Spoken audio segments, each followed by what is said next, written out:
Hey yo! Sometimes Fire Emblem Heroes adds a unit that they shouldn't have. Today I'm going to go over 10 times where this was the case. For one reason or another, the pure existence of these units is just a bad thing. The reasoning will make sense as I get into each entry. It's no secret that one of the most saturated and underwhelming classes in Fire Emblem Heroes are Infantry Staffs. There are just so many ridiculously boring 4-star staff units, making colorless pretty painful to summon on a lot of the time. So every time they add yet another one of these units, there are some eye rolls to be had. To me, the most egregious example of this was Linhardt, with one of the most boring skill sets I've ever seen. Which is a shame too, because Linhardt is a popular character for some reason, and he could have been pretty cool. The developers refused to give weapon refines to 4-star staff units, making this phenomenon of badness even more strange. Linhardt could have just not been added to the game in this state, and nobody would really even care, solidifying his spot at number 10 on this list. If you ask the player base what their least favorite of the flagship modes in Fire Emblem Heroes is, I would be willing to guess that a lot of them would say Arena. Between the amount of investment required and the annoyingness of a lot of opposing teams, it really just isn't all that fun of a time. But what can this unfunness be traced back to? I would reckon it was the release of one particular character. Now, normally with the way arena scoring works, using a dancer is extremely inefficient in terms of scoring. The assist skill doesn't score as well as other assist skills, and they typically have a lower BST. The mode was basically balanced around this sole fact. Then in comes legendary Azura, who completely throws all this out the window.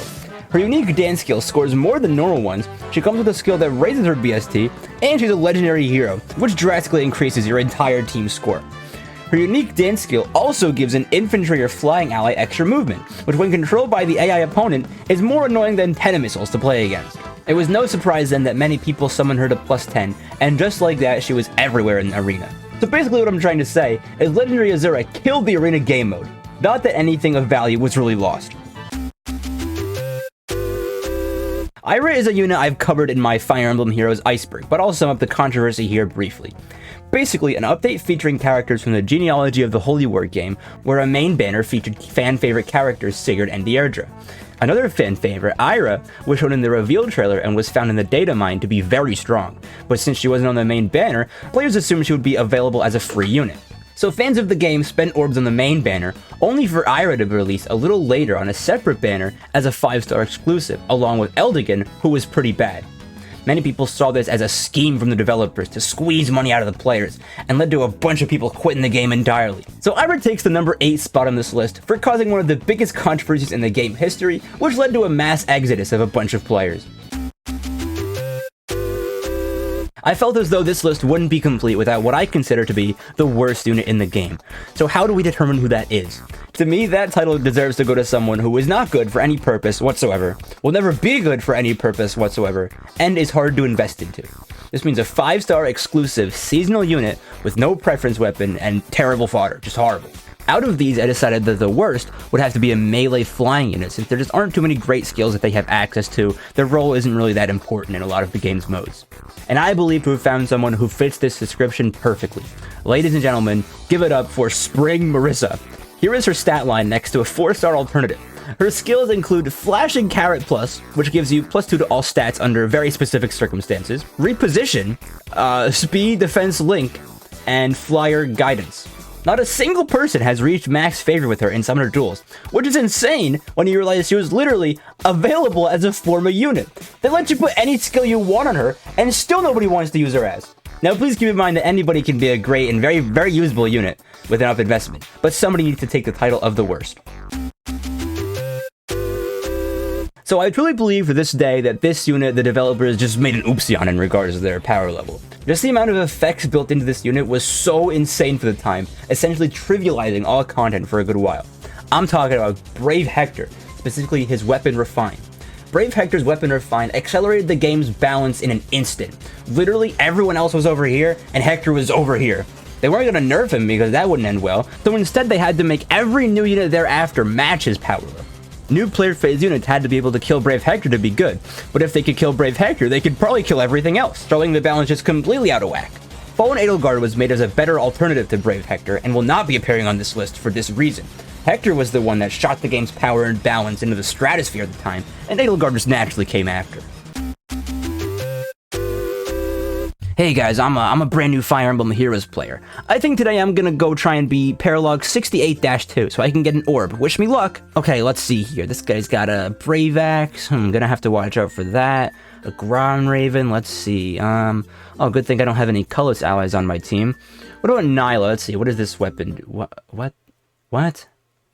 is I'm not reading this, bro. What kind of Homer's Odyssey ass compendium did I just click on? Enables Kanto REM +1 while transform. What is Kanto REM +1? Let's see. After an attack, assist skill, or structure destruction, unit can move spaces equal to any movement not already used that turn +1.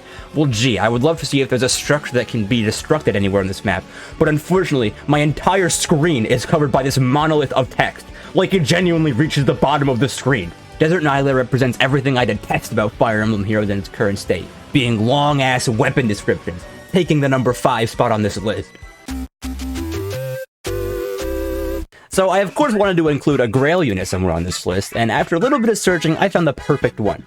Pledgian Chris is a seasonal Axe Cavalry unit released in January of 2021, with a stat spread extremely similar to that of Groom Marth, another seasonal Axe Cavalry. Pledgian Chris is not taking the number 4 spot on this list, because just 2 months later, another seasonal Axe Cavalry unit with a near identical yet objectively worse stat spread was released, Sayla.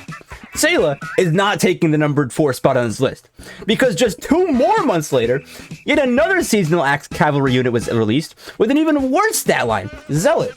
Literally, why was this character added? It genuinely makes no sense to me. After making 2 Axe Cavalry units within the span of 4 months, they said, yeah, let's just make 1 more. All 3 of these units will never get a weapon refine, since they're seasonal. So literally any other Axe Cavalry would be a better investment. Such as Violent, #Violent Sweep. I guess literally every player ever agrees with me about Zealot, because not one person has reached max favor with him in Summoner duels. In the same vein as Legendary Azura, Legendary Sigured made Arena borderline unplayable for a while, but he screwed up Aether raids for a hot minute there as well. He just by default can move an extra space, which at the time was unheard of. He had the highest movement in the game at 4 spaces. But the crazier part is that if his special activates during combat, the entire rest of the team can also move an extra space. It's extremely easy to activate his special, so if you literally are in combat with Legendary Sigured at all, the entire enemy team's threat range goes up, which is just straight up really annoying. So the optimal thing to do against teams that had him was just to not fight him until the end, which is very hard to do since he had such a high threat range by default. Nowadays there are direct counters to these extra movement shenanigans, but at the time this was just so unfun to play against. The fact that Legendary Sigured even existed just baffles me, securing his number 3 spot on this list. On the 5th of March 2022, the Nintendo Mobile YouTube channel would upload a video they would soon regret. For at the 25-second mark, viewers noticed something truly despicable. Let's see if you can catch it.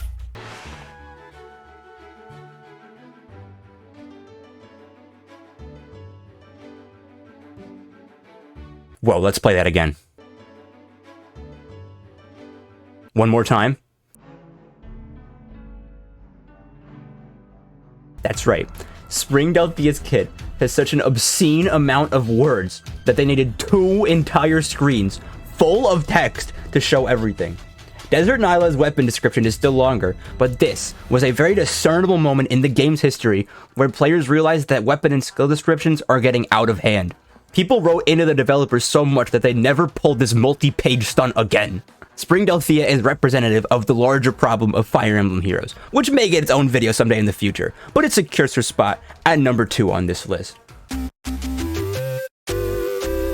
So I like to think that when the developers added this unit, they weren't in the right headspace, perhaps taking a Smackington off the Pendulum somewhere out in Yodi land, not too sure. But Duocatria is just like not okay.